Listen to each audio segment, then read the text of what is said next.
Bien, mes très chers amis, le salut par la foi. Voilà un thème qui, normalement, est censé être quelque chose de, j'allais dire quoi? De simple, hein? De simple pour le chrétien. Mais très souvent, les choses qui paraissent simples renferment des vérités, renferment des profondeurs qui nous dépassent. Donc, on va essayer un peu de nous poser un peu tranquillement sur cette affaire. On va essayer d'ouvrir ça, comprendre en fait de quoi il est question. Si vous attendez de moi ce soir de vous parler un langage commun, hem, bon, vous êtes à la mauvaise adresse, hein. Mais par contre, si vous attendez qu'on aille, qu'on ouvre, qu'on dénoue les liens qu'il y a autour de ça, qu'on ôte les voiles, qu'on essaye d'approfondir cette affaire, heu, bon, on peut on peut tenter l'histoire, OK? Bien. Déjà, salut. Ça vient d'un terme hébreu, Yeshua, OK? C'est de là que vient le nom Jésus. Yeshua, qui signifie, délivrance, qui signifie aide, qui signifie victoire, qui signifie prospérité, qui signifie, santé, qui signifie secours, OK? Intervention divine, qui signifie même prospérité. Tout ça, c'est salut, OK? Tout ça, c'est salut. Maintenant, c'est vrai qu'on a la doctrine chrétienne, établie depuis des années par l'Église catholique, au travers les conciles et compagnie, où déjà là, on a voulu nous séparer des origines, OK? Des origines, j'allais dire, hébraïques du texte. Parce que vous êtes d'accord avec moi que le nom de Jésus, c'est pas un nom français, hein, c'est un nom qui vient de l'hébreu, OK?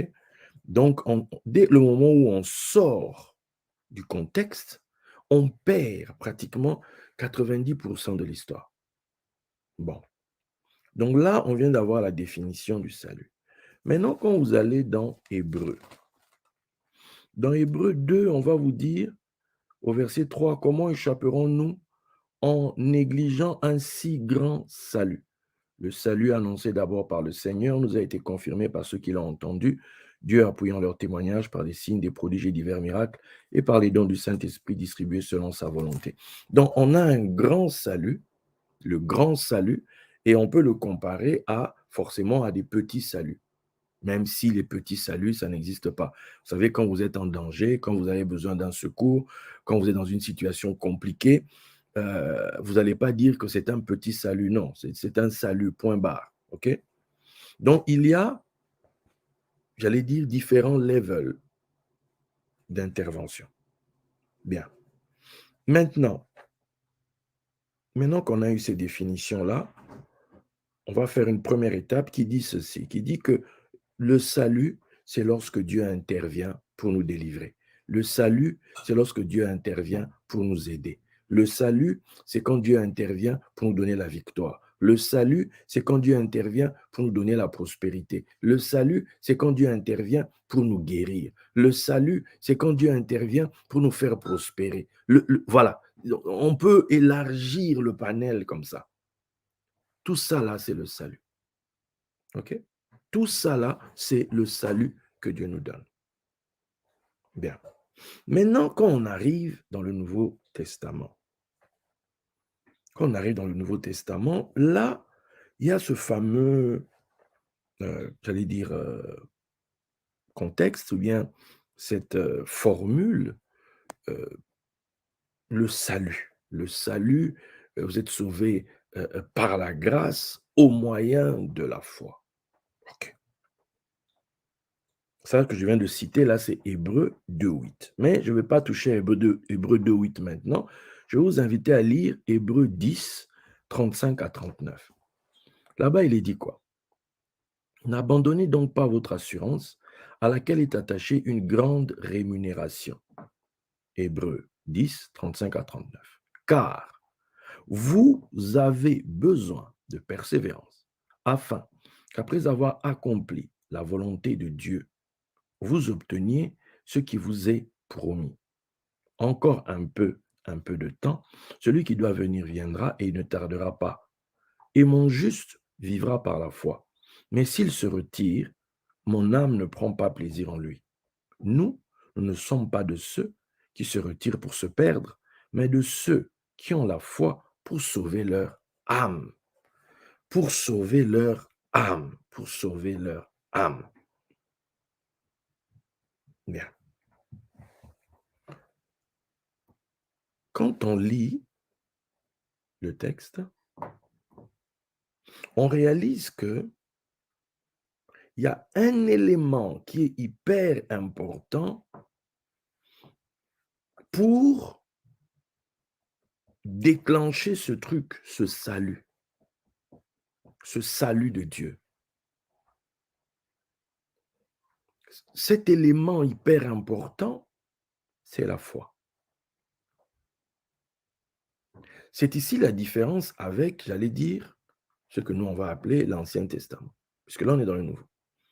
Dans l'Ancien Testament, pour voir le salut de Dieu, c'est-à-dire la prospérité, la victoire, la guérison, le rétablissement, le secours de Dieu, dit je lui ferai contempler mon salut, tout ça, il y avait une condition. La condition, c'était la pratique des mitzvot, la pratique des commandements. Les 613 commandements de la Torah, dont 365 tu ne feras pas et 248 tu feras. Positif, négatif. OK? Positif 248, négatif 365. Donc, c'est celui qui pratiquait ça, c'est-à-dire que il faisait tout ça pourquoi? Pour gagner la faveur de Dieu. Pour que Dieu le regarde avec faveur et que, au moment où il va crier au Seigneur, qu'il soit secouru. Au moment où il va invoquer l'Éternel, qu'il soit sauvé. Au milieu de sa galère, au milieu, ça dit que tout le monde veut voir l'intervention de Dieu. Mais la question est de savoir comment. Alors, dans le comment, il y a la solution de Moshe. La solution de Moshe, c'est quand il donne au peuple des commandements. Il donne aux grands la parole, mais au peuple, il donne des commandements. Donc, tu feras, tu ne feras pas, tu feras, tu ne feras pas. Si tu fais, c'est bien. Si tu ne fais pas, tu auras des problèmes, etc., etc. Donc, le chemin pour mener au salut, selon l'ancien, on va appeler ça comme ça, selon Moïse, c'est la pratique des commandements. Ce que vous lirez dans le Nouveau Testament, on parle de nous ne sommes pas sous la loi, etc. Voilà. Ça, ce sont les commandements.